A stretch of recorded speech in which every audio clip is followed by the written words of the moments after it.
आलमी ताकतों और ख़ासकर बरतानवी और फ्रांसीसी नवाबादियाती निज़ाम की तो यही पॉलिसी रही है कि साजिशों और नफरत के बीज बोकर हुकूमत करते रहें। ऐसे ही एक साजिशी और खुफिया मनसूबा बरतानिया और फ्रांस के दरमियान पहली जंग अजीम के दौरान तय पाया। इस मुआहदे को साइकिस पैक्ट एग्रीमेंट का नाम दिया गया है। बशार अल असद की हुकूमत के खात्मे के बाद ये उम्मीद पैदा हुई थी कि शाम के अंदर अमन कायम हो जाएगा, और इस हवाले से ATS के सरबराह की जानिब से ये यकीन दहानी भी करवाई गई थी कि वो तमाम फरीकैन को एक मेज़ पर बैठाएंगे और मसाइल का हल तलाश करेंगे। मगर गुज़िश्ता चंद रोज़ में जो कुछ शाम के अंदर हुआ है, इसके बाद इसी खदशे का इजहार किया जा रहा है। शाम के अंदर भी लीबिया की तरह खाना जंगी के इम्कानात बढ़ रहे हैं। पिछले चंद रोज़ की बात की जाए तो शाम के शुमाल मगरबी शहर अल-अज़किया के अंदर फसादात फूट पड़े और अल असद की हामियों की जानिब से शाम की सरकारी फौज पर हमला किया गया, जिसके बाद इन फसादात में अलवी बिरादरी के 1000 से ज्यादा अफराद मारे गए हैं। शाम में बशार अल असद के हामियों और सिक्योरिटी फोर्सेस के दरमियान झड़पों के बायस तकरीबन 1000 से ज्यादा अफराद हलाक हो चुके हैं। जुमेरात के रोज शहर लतकिया के करीब होने वाला हमला दिसंबर में इस्लाम पसंद ग्रुप हय्यत तहरीर अल शाम की सरबराही में बशार अल असद का तख्ता उलटने के बाद सबसे पुरतशद्दुद वाक़या है। बरतानिया में कायम शाम के हालात पर नजर रखने वाले एक निगरान इदारे का कहना है कि जुमे और हफ्ते के रोज मगरबी साहिल पर किए जाने वाले हमलों में अब अज़किया की बात की जाए तो अज़किया बशार अल असद का गढ़ है और इसके अलावा अलवी बिरादरी भी यहाँ पर अक्सरियत में है।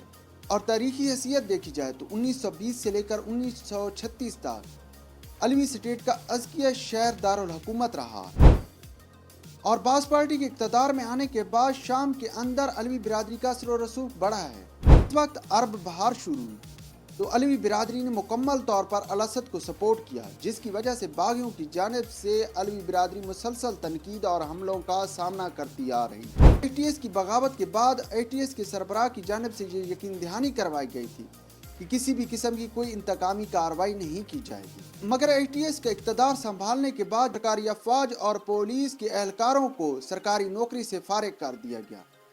इसके बाद इसी खदशे का इजहार किया जा रहा है कि ये लोग अल असद की हिमायत के लिए अपने ग्रुप तश्कील दे रहे हैं और आने वाले दिनों में ATS को शदीद मज़ाहमत का सामना करना पड़ सकता है। وقتلوا العديد منها قتلا وحرقا واعتدوا على الأهالي هناك، ومن قام بهذه الجريمة النكراء هم أنفسهم من قاموا بالجرائم البشعة ضد الشعب السوري خلال इसके अलावा ال14 عام इसराइल الماضي. या आलमी कुव्वतों की भी यही कोशिश है कि इसराइल के पड़ोसी ममालिक में अमन कायम ना हो, क्योंकि अगर इसराइल के पड़ोस में अमन कायम हो गया तो इसका सबसे ज़्यादा नुकसान इसराइल को उठाना पड़ेगा।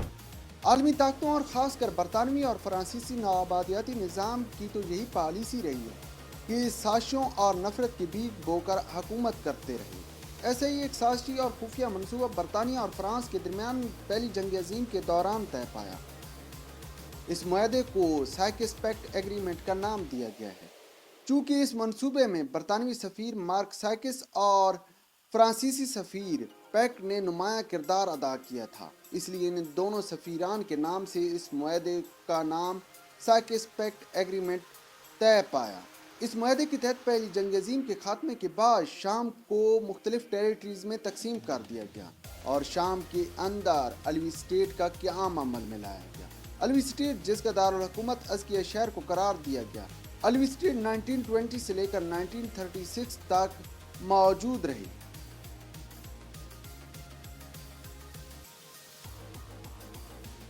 और फिर शाम की आज़ादी के बाद दोबारा तमाम टेरिटरीज शाम के अंदर जम हो गई, और अब जिस वक्त शाम के अंदर ATS की बगावत हुई है और एक बार फिर शाम की तकसीम की कहानियां सामने आ रही हैं, जबकि यहाँ पर इसराइल की भी ख्वाहिश है कि शाम की तकसीम हो, क्योंकि इसी सूरत में इसराइल अमन और अमान का बहाना बनाकर अपने बॉर्डर को वसअत देगा।